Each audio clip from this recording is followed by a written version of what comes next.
اچھا علی بھائی، ایک موٹیویشنل اسپیکر ہیں، ان کی کسی اسٹریم کے اندر کسی نے کوئی بات کی تو آپ نے اس کے نیچے کمنٹ کیا، کسی نے ان کو الزام لگایا کہ ملک چھوڑ کے جا رہے ہیں، نیشنلٹی کا کوئی مسئلہ ہے، تو الٹا انہوں نے آپ کی طرف وہ الزام منسوخ کر دیا کہ مرزا صاحب نے میرے پہ یہ الزامات لگائے. ایک شریف خاتون کو کسی کی بیوی بنا کے اتنا اسٹیمپ لگانا، اتنا تو وہ کیا نکاح رجسٹرار اتنی زور کی اسٹیمپ نہیں لگاتے جتنی وثوق سے ان لوگوں نے شادیاں کرانی شروع کر دی. سو بس یہ کہنے کی ضرورت ہے کہ ہر خبر کو ایسے نہیں مان لیتے ہوتے، اسپیشلی ان لوگوں کے لیے میں کہہ رہا ہوں یہ جو کلے پہن کے داڑیاں پہن کے لگا کے بیٹھ کے اس طریقے سے دنیا کو بتا دیتے ہیں کہ ہاں جی ہم نے سرٹیفائی کر دینا، اعوذ باللہ. خبر دیکھنے کی طرح نہیں ہوتی. یہ حدیث ہے کہ جب تک آپ ایک فاسق کی نبی صلی اللہ علیہ وسلم نے شاف فرمایا، ایک فاسق ایک کاذب، ایک بندے کے کاذب ہونے کی ایک نشانی کافی ہے کہ اس تک کوئی خبر پہنچے اور وہ بغیر تحقیق کے آگے کرتے. یہ ان لوگوں کی یہ حرکتیں. تو یہ میری کوئی بیوی انگلینڈ میں نہیں سر، نہ کسی میری بیوی کی کمپنی رجسٹرڈ ہے. بہرحال بات یہ نہیں ہے، بات یہ ہے کہ جب بھی کوئی بات ہو میرے سے ڈائریکٹلی پوچھنے. میں آپ کو بتاؤں میرے پوچھ لیا نا آپ سے نہیں کہہ رہا ہوں سر، میں آپ کو پتا ہے میں کدھر بات کر رہا ہوں. میں ان مولوی صاحب کی بات کر رہا ہوں، تمام دینداروں کی بات کر رہا ہوں جن کو ان آیتوں کا پتہ ہے کہ خبر ایسے نہیں آئی کرنی، مگر انہوں نے اسٹیمپ کرنی ہوتی ہے اور ان کو یہی نہیں اندازہ ہوتا کہ دنیا ان کے کہنے کے اوپر آیت حدیث مان لیتی نا عام سی بات کو بھی. ٹھیک ہے، تو یہ تو بچنے والے نہیں ہیں. انہوں نے آپ کی طرف وہ الزام منسوخ کر دیا کہ مرزا صاحب نے میرے پہ یہ الزامات لگائے. نہیں، یہ بڑی زیادتی کی انہوں نے. دیکھیں، اگر ہم کسی فرقے کے عالم کی تعریف کرتے ہیں تو اس کا مطلب قطعاً یہ نہیں ہوتا کہ ہم اس کے سارے نظریات کے ساتھ ایگری کرتے ہیں. میں نے اپنی زندگی میں جتنی تعریف غامدی صاحب کی ہے شاید ہی کسی اور اسکالر کی ہو، لیکن ہمارے اسٹوڈنٹس کو بھی پتا ہے کہ اس تعریف کا یہ مطلب نہیں ہے کہ غامدی صاحب کا پردے والا موقف درست ہے. اس تعریف کا یہ مطلب نہیں ہے کہ غامدی صاحب داڑھی کے معاملے میں جو موقف رکھتے ہیں وہ درست ہے. کسی ہمارے اسٹوڈنٹ کو کبھی وسوسہ بھی نہیں آیا کہ نزول مسیح اور حیات مسیح کے مسئلے میں جو غامدی صاحب کا موقف ہے وہ درست ہے. نہیں آیا نا. میرے اسٹوڈنٹ نے تو کبھی مجھ پہ اعتراض نہیں کیا کہ آپ غامدی صاحب کی ویڈیوز کے نیچے کمنٹس کر کے ان کی تعریف کرتے ہیں تو اس کا مطلب یہ ہے کہ غامدی صاحب یہ جو نظریات رکھتے ہیں یہ آپ کے نظریات ہیں. تو یار ان لوگوں کو تو میں پڑھا لکھا سمجھتا تھا، ان کے اندر کامن سینس بھی نہیں ہے کہ اگر ہم کسی ویڈیو کے نیچے کمنٹس کرتے ہیں اس ویڈیو میں اگر بات ہی ایک ہوئی ہے تو پھر تو آپ کہہ سکتے ہیں اس کی تعریف ہے. اس میں تو بے شمار باتیں ہوئی ہیں. ٹھیک ہے، جن باتوں کے ساتھ میں ایگری کرتا ہوں. مثلا جب ان سے اسی بندے نے پوڈ کاسٹ میں پوچھا کہ آپ ٹی ایل پی کو جانتے ہیں تو اس نے کہا میں نہیں جانتا. It shouldn't be a surprise to you کہ مجھے ٹی ایل پی کے انفراسٹرکچر کو اور ان کی مینیفیسٹو ممبرشپ کمیٹی تھوڑی پوچھ رہا، بٹ ان کے جنرل بلیف تو سب کو پتہ ہے. کیا ہے ان کی general belief? What do you think? مجھے تو پتہ ہی نہیں ہے، میں آپ کو بتا رہا ہوں. آپ بتائیں. آپ ایکسپرٹ ہیں، آپ پورے لیکچرز دیتے ہیں کہ پاکستان کا پولیٹیکل اسٹرکچر کیا ہے، اس میں مسئلے کیا ہیں، اس میں صحیح کیا ہونا چاہیے. اس میں جو میجر پولیٹیکل پارٹیز ہیں ان کا نہیں پتا آپ کو. I think میرے ٹریمرز کنٹیجس ہو گئے. سوری.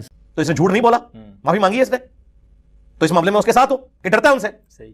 اسی طریقے سے جتنی اس نے کول و فیل کے تضادات ہائی لائٹ کی ہیں، ایک ایک کا جواب دینا. آ کے ایک بات پکڑی بیچ میں کہ میں ملک چھوڑ کے نہیں گیا. ٹھیک ہے، وہ بھی ہم نے ریکویسٹ کی تھی ان کو بھی اپنے دوستوں کے تھرو کہ بھائی آپ ان کیسز کو فیس کریں. کچھ عرصے بعد آپ اشتہاری ہو جائیں گے، پھر کیا کریں گے آپ؟ ہمارے بچوں کو تو کہتے تھے دلیری سے سامنا کرو، اپنی باری آئی ہے تو کورٹ میں کیوں نہیں جا رہے، کراچی میں کیوں نہیں پیش ہو رہے، جان کو خطرہ ہے، کوئی نہیں شہید ہو جاؤ.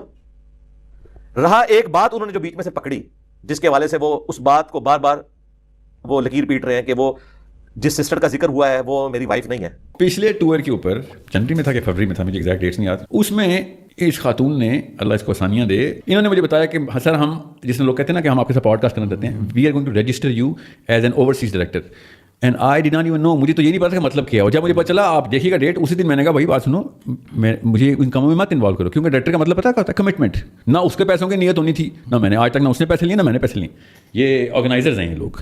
ایک شریف خاتون کو کسی کی بیوی بنا کے اتنا اسٹیمپ لگانا، اتنا تو وہ کیا نکاح رجسٹرار اتنی زور کی اسٹیمپ نہیں لگاتے جتنی وثوق سے ان لوگوں نے شادیاں کرانی شروع کر دی. باقی جو باتیں ہوئی ہیں آپ کے نام کے اوپر، ان باتوں کا بھی جواب دیں. ایک پوائنٹ پکڑا، یہ مولویوں والا معذرت کے ساتھ طریقہ وعدات ہے کہ ایک پوائنٹ پکڑے اور آپ کی اس پوڈ کاسٹ کی وساطت سے، اس کیمرے کی وساطت سے میرا میسج ہے ان کے لیے کہ جس پوڈ کاسٹ کے نیچے میں نے کامنٹس کیے تھے اس بھائی سے میں نے ڈائریکٹ رابطہ کیا، فون پہ بات کی. ان کا انجینئر صاحب میں نے جتنی باتیں اس میں ہائی لائٹ کی ہیں ان کا ایک ایک کا یہ جواب دے ایویڈنس کے ساتھ. میں اگلا سورج طلوع نہیں ہونے دوں گا، میں ان ساری باتوں پہ کیمرے میں آ کے سے معافی مانگوں گا. صحیح. آج کئی مہینے گزر گئے ہیں، کوئی جواب نہیں آیا. اس طرح نہیں، انڈائریکٹ جواب دو ساری باتوں کے. صحیح.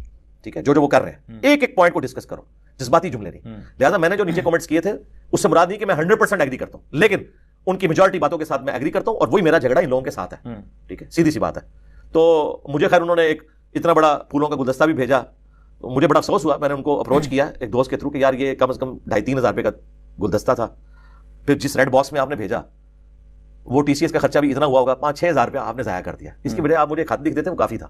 ٹھیک ہے، یہ تو میرے کسی کام نہیں آیا. یہ 6,000 کسی غریب کے منہ میں ڈال جاتا وہ بہتر تھا. یہ اظہار اس طریقے سے ایک یعنی محبت بھرے انداز میں ان کے سامنے تو درست ہے, میرے نزدیک یہ فضول خرچی ہے. باقی وہ دین کے لیے جو کام کریں گے مستقبل میں ہم ان کا ساتھ دیں گے, اور جہاں پر قرآن و سنت سے کوئی چیزیں ان کی متصادم ہوں گی یا قول و فعل میں تضاد ہے اس کو ہم ضرور ہائی لائٹ کریں گے. میرا کسی ویڈیو کے نیچے کمنٹس کرنا قطر اس بات کی دلیل نہیں کہ اس میں 100% جو باتیں ہوئی ہیں میں ان کے ساتھ ایگری کر رہا ہوں. ہاں اس کی میجورٹی تھیم کے ساتھ میں ایگری کرتا ہوں, اور وہ میں پھر آج کیمرے میں کہہ رہا ہوں کہ اس ویڈیو کی میجورٹی تھیم کے ساتھ میں ایگری کرتا ہوں کہ ان کے قول و فعل میں تضاد پایا جاتا ہے. صحیح. اور وہ تضاد ان کو کلیریفائی. دیکھیں میرے اوپر علماء اعتراض کرتے ہیں نا, میری کوئی ویڈیو کاٹ کے ایک جگہ سے چڑھاتے ہیں دوسری جگہ سے, میں آ کے جواب دیتا ہوں. ایک ایک کو میں نے جواب دیے ہیں, پوری 3-3 4-4 گھنٹے کی نشستیں کر کے ایک ایک پوائنٹ کو میں نے ڈسکس کر کے ایک ایک آیت حدیث ڈسپلے کرائی اور یہ بتایا کہ یہ بات یوں نہیں تھی, یوں تھی. کیوں؟ ہم ایک لیگیسی کو لے کے چل رہے ہیں. اس لیگیسی کی بدنامی ہوگی, میری ذات کی نہیں, لیگیسی کی. اگر یہ سمجھتے ہیں کہ دین کے لیے کام کر رہے ہیں تو ان کا کام ہے ایک ایک چیز کو کلیریفائی کریں کہ یہ یوں نہیں تھا, یہ یوں تھا, اور یہ اگر یوں تھا تو کیوں تھا. آپ تو یہ کہہ رہے تھے, آپ نے یہ کیوں کیا, آپ لوگوں کو تو یہ کہتے تھے, آپ نے ایسا کیوں کیا. ٹھیک ہے, اب یہ تو نہیں ہو سکتا کہ آپ بات کریں مولا علی علیہ السلام کی اور زندگی آپ کی بنو امیہ والی نکل آئے. پھر تو ہم پوچھیں گے بھائی آپ تو فقر علی کی بات کر رہے تھے, یہ تو آپ کی زندگی میں تو فقر کی فیور نہیں نظر آ رہی. یہ ہمارا پوچھنا جسٹیفائی. اگر آپ دعوے نہ کریں کوئی مسئلہ نہیں, خیر جو مرضی کریں, آپ اپنی زندگی اس طریقے سے گزاریں. لیکن جب آپ دعوے کرتے ہیں تو پھر ماننے والوں کو مایوسی ہوتی ہے کہ جو آپ کہہ رہے تھے آپ ویسے نکلے نہیں. اسپیسیفکلی جو میں نے کامنٹس کیے تھے نا اس میں وہ یہی تھے کہ جو یہ اپنے کیسز کو فیس نہیں کر رہے اور جو ان کے قول و فعل میں تضاد پایا جاتا ہے. اس میں ایک یہ والی چیز بھی تھی اور وہ بھی کچھ ٹھیک نکلی ہے اور کچھ میں ان کی ریزرویشن ہے وہ کلیریفائی کریں. میرا کام ہے اس بندے سے ویڈیو بنوانا, اور میں نے اس کو کہا تھا جس دن تم ویڈیو بناؤ گے میں اس ویڈیو کے نیچے جا کے بھی کمنٹس کر دوں گا تاکہ معاملہ بیلنس ہو جائے گا. تو یہ آگے بڑھے نا, ہم تیار بیٹھے ہوئے. انہوں نے مجھے کفر سے بھی آگے درجہ دیا. انہوں نے کہا انجینئر صاحب کی توبہ بھی قبول نہیں ہوگی. آپ کے اوپر اسلام فارغ کرنے کا فتویٰ میں دے سکتا تو دے دیتا. توبہ استغفار کریں, میرا تو خیال اس کے لیے بھی دے دو. توبہ استغفار کریں, میرا تو خیال اس کے لیے بھی دے دو. یہ پیغمبرانہ بات تھی جو وحی کی تائید سے ہوتی ہے. تو میں نے اس کے جواب میں کافر کہا. ان کو میری چھوٹی سی بات اتنی بری لگی جس میں نے جنرل کمنٹس کیے تھے, اور انہوں نے جناب ہزاروں روپے لگا دیے, اتنا بڑا وہ ایک پھول کا گلدستہ بھیج دیا اور یہ سارا کچھ. انہوں نے مجھے کفر سے بھی اگلا درجہ دیا. انہوں نے میرا ماضی بھی نہیں دیکھا, اور ایک میری آؤٹ آف کانٹیکسٹ ویڈیو کو انہوں نے مس یوز, چلے میں کہتا ہوں انہوں نے مس یوز نہیں کیا, ان کو بتایا گیا کیونکہ بعد میں انہوں نے کہا تھا مجھے آدھی ویڈیو ملی تھی میں نے یہ کیا. اس کے بعد بھی انہوں نے معافی نہیں مانگی.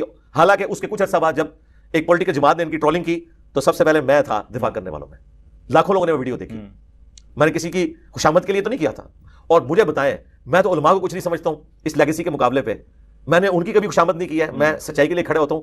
تو یہ تو بیچارے موسمی طور پہ سامنے آتے ہیں, پھر موسم ختم ہوتا ہے تو ختم ہو جائے. آپ دیکھ لیں آپ کے سامنے ہی ہے, رمضان شریف دوبارہ آنے والا ہے, شاید دوبارہ موسم شروع ہو جائے. ہمارا تو پورا سال کرنٹ افیئر چلتا ہے, ہم مختلف ٹاپکس کے اوپر بات کرتے ہیں. یہ تو میرے کمپیٹیٹر ہی نہیں ہے, حقیقت بات ہے. یہ تو ہمارے بھائیوں کی طرح ہم ان کو اس مولوی سسٹم سے آزاد لوگوں میں شمار کرتے ہیں, ان سے بہتر سمجھتے ہیں. یہ ہمارے کمپیٹیٹر نہیں ہے. تو میں ان کو خاطر میں نہیں لاتا, تو میں نے ان کو خاطر میں کیوں لانا تھا؟ جہاں مجھے کوئی سچی بات لگتی ہے میں تائید کرتا ہوں. الحمدللہ.